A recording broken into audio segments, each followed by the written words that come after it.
वाशिम जिल्ह्यातील एका शिक्षणाधिकाऱ्यांना 60 लाख रुपये देऊन हे पद मिळवले अशी धमकी दिल्याचा आरोप एका शिक्षकाने केला। याची गंभीर दखल घेत डॉक्टर बोंडे यांनी या शिक्षकाला पाठिंबा दिला आहे। तसंच इतरही शिक्षकांनी निर्भयपणे समोर यावं आणि अशा अधिकाऱ्यांची तक्रार करावी असं आवाहन केलंय।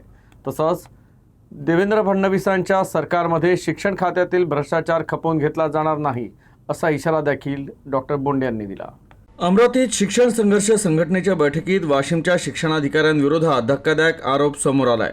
मी 60 लाख रुपये देऊन ही खुर्ची मिळवली, माझं कुणीही वाकडं करू शकत नाही अशा शब्दात संबंधित अधिकाऱ्यांना धमकावल्याची तक्रार एका शिक्षकानं भर सभेत केली।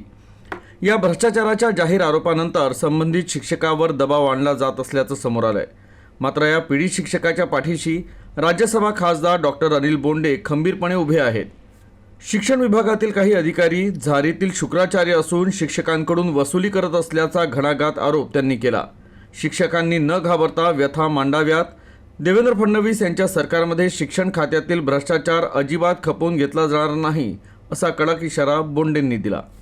खरं म्हणजे या शिक्षकांचा संघर्ष मोठा आहे। ज्या शिक्षकांना अनुदान मिळत नव्हतं, मुख्यमंत्री देवेंद्रजी फडणवीस यांनी 60% अनुदानावर आणलेलं आहे। परंतु यामध्ये शुक्राचार्याचं काम, झारीतल्या शुक्राचार्याचं काम काही शिक्षणाधिकारी, काही अधिकारी शिक्षण खात्यातले करतात आहे आणि पैसे वसूल करतात आहे। आणि त्यामुळे जेव्हा त्या शिक्षकांनी व्यथा सांगितली आणि ती वृत्तवाहिन्यावर आली तेव्हा त्याच्यावर पुन्हा दबाव यायला लागला। माझी त्या शिक्षकाला विनंती आहे की बिलकुल कुठेही घाबरायची गरज नाही।